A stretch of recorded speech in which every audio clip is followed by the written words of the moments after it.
We've got some time now to look at some questions. It's a bit awkward. We're on a tiny little stage with no room for chairs. So I'm going to hand the microphone over, and if you like, you can either come up or stand in front of me, whatever's probably all uncomfortable, but maybe sit on the stage. You're all tall, you can see over heads.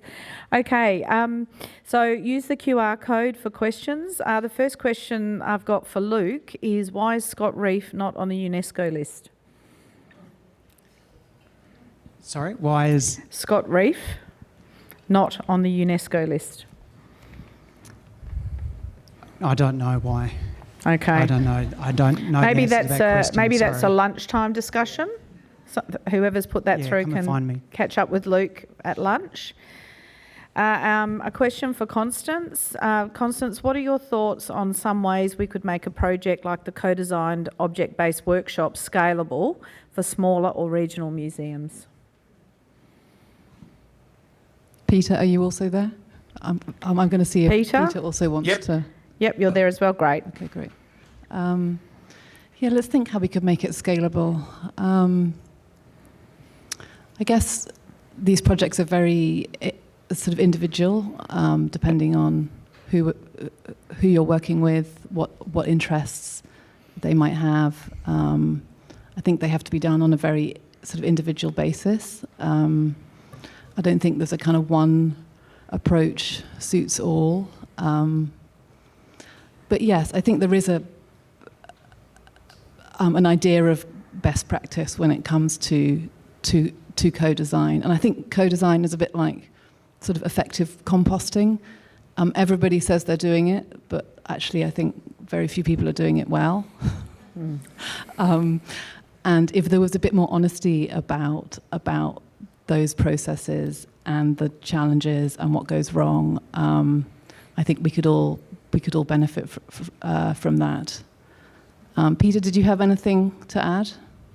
Yeah, look, I think definitely it is scalable. It should be what particularly small scale museums. Yeah, we're at the halfway point, or if not more than a national roadmap in the museum sector of First Nations engagement and work. It all comes down to relationships with local communities, First Nations communities, and the ability, but not necessarily just engagement, which is sort of new form of consultation. It's real partnership and being open to actually working towards. And I think that, that co-design, as you mentioned, Constance, it's not only co-designed, it's co-delivery, it's co-measuring, and the openness to sit down and listen. The other side of it, deep listening is a new sort of catch cry, but actually understanding what deep listening is really about. It's not only immersing yourself, but it's being that it's a consciousness change, and that. So I think if you're open to that, but the body of work needs to be done in actually developing, not. And I think I mentioned it in my presentation. The ability to follow and be okay with that is a critical thing. That the answers always don't live in one space, and that's the beauty of things terms like cognitive diversity and what they can value add. Thanks. Thanks, and I'm sure that you'll be open to talking to people who might want to go down a similar path for projects. So thanks. Amy, Kakadoo's been on the World Heritage List for many years. On balance, do you think that is a success story or a cautionary tale, or is the jury out? It's a question for you. Hello. I think that's a question for Kakadu, I think, to be honest. And I guess that is at the heart of what I'm saying, is that these kind of protective measures only really work as long as you are prioritising the perspectives of the Aboriginal people whose cultural landscape that you are talking about. Kakadu was a very early World Heritage listing, and it was certainly pre the days of really looking for FPIC from even keeping traditional owners informed about the process. And this is something that's been shared by a lot of traditional owners that have World Heritage kind of designation across their landscapes now. I guess the opportunity now for these World Heritage properties to rewrite their statements of OUV and to make sure that they are more reflective of cultural perspectives and cultural values that are inherent within those landscapes is a positive way forward. But like with all of these big international kind of processes that we are talking about, we need to work really hard to find a way to make sure that those processes work in an Australian context for the traditional owners who are kind of, expressing their view on these places. Great, thank you. Going back across to Constance and Peter, does the community wish to include individuals such as Bennelong? Yeah, good question. The individuals which the community is focused on are rather different to those kind of key figures that we think about, or which have been most focused on in terms of those early kind of colonial engagements. The community at La Perouse has a series of rather different people that haven't had so much attention, as it were. Thomas Tamarama is one of them. It's the people who lived out at Saltpan Creek, which the La Perouse community can trace their ancestry back to. So there's a rather different kind of group of people, and Bennelong isn't connected to that group. So, Peter, did you want to add anything there? Yeah, look, I think the answer, like, who knows where this will take us, which is an interesting perspective. This is only and we focused on the collection as a starting point. Sorry, the Gajaga Foundation have applied for second round funding to take, which we will be then the partner, to take a more expansive approach with, looking at the connection with country and what that means. And as I said, particularly the resonance of, that old people and that, telling those stories, which are already there.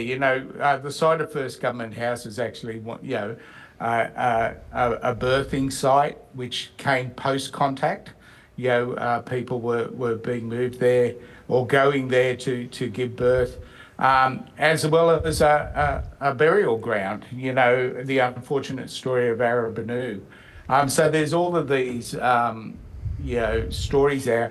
I think one of the key things, coming from the community and my involvement in the community, is they have always worked with, the newcomers, and see that as a very important place of power and how they've engaged. And that continues today in their ongoing role of, getting acceptance and an awareness that they actually even exist, and they have cultural agency as well as cultural authority and that. So, this is just a continuation, and I think it touches on in a bit of, it sort of aligns what Amy was actually also saying. It's not just pigeonholing people in the past, but there are those connections also from ancestors and people have passed on, but their experiences going forward. Great, thanks, Peter. Thanks. We've just got a question from the audience. If you could speak into the mic so people online could hear. Thanks. Yeah, no worries. Waiba, Wandiwai, everyone. Good morning. Hello. My name is Raylene Cooper. I'm actually a traditional custodian from the Murujuga area. There are some questions. Thank you, panel, for your speeches and yarn today. There are some things I want to ask today in terms of the free, informed and prior consent and heritage. I refer to, and this is probably to yourself, Amy, and to the rest of the group, please, if anyone can help me understand what I'm going to be asking. I refer to section 4.6 of the Bimini Agreement, which gags MAC and the relevant native title parties from objecting to development proposals within quote, unquote, Burrup Industrial Estate. Luke, Senator Pat Dodson stated during the Senate inquiry into the Duke and George fiasco that all such gag clauses should be made illegal. Does the Western Australian government have any plans to implement his suggestion in relation to the BIMIA or any other agreements with WA native title parties? Thanks, Raylene. Luke, did you want to? Yeah, no, Raylene, I can't speak to that. That's something that we'd need to take on notice. So why don't we have a chat after the session? Okay, so that's a question on notice. Great. I've got another question here for Amy. It's Peter Sorry. here. Oh, Peter? Yep. Yeah. Look, thanks for the question, and look, I probably don't have an answer, but I'll just call out in solidarity as a native title applicant. I think in general, one of the big things is the inability for systems and that, it's great having full prior informed consent actually being discussed and awareness, but I think you've hit the nail on the head, that last letter, consent, and the questioning, and that's certainly what we've, my community have continually raised when we're talking with people, what do you mean by consent? What are you actually looking for? Because where it gets very difficult is that power dynamic, that consent also comes with the power to veto and the power to say no, which is embedded within all of this. When you're talking about cultural knowledge and that, there has to be an element. So it's the continual work raising these issues and within the systems that they operate of a full awareness coming from that. So that's the only perspective I could share on that. Thanks, Peter. Can I? I'm just going to go to another question and then I'll come back. Amy, great presentation. What do you think of peer-reviewed independent scientific study that rock art is being damaged by acid pollution from industrial activity? That's definitely not my area of expertise, but what I would say is that the Murujuga Rock Art Monitoring Program, the Year 2 report of which is due out in a couple of weeks, I think, will speak much more strongly to the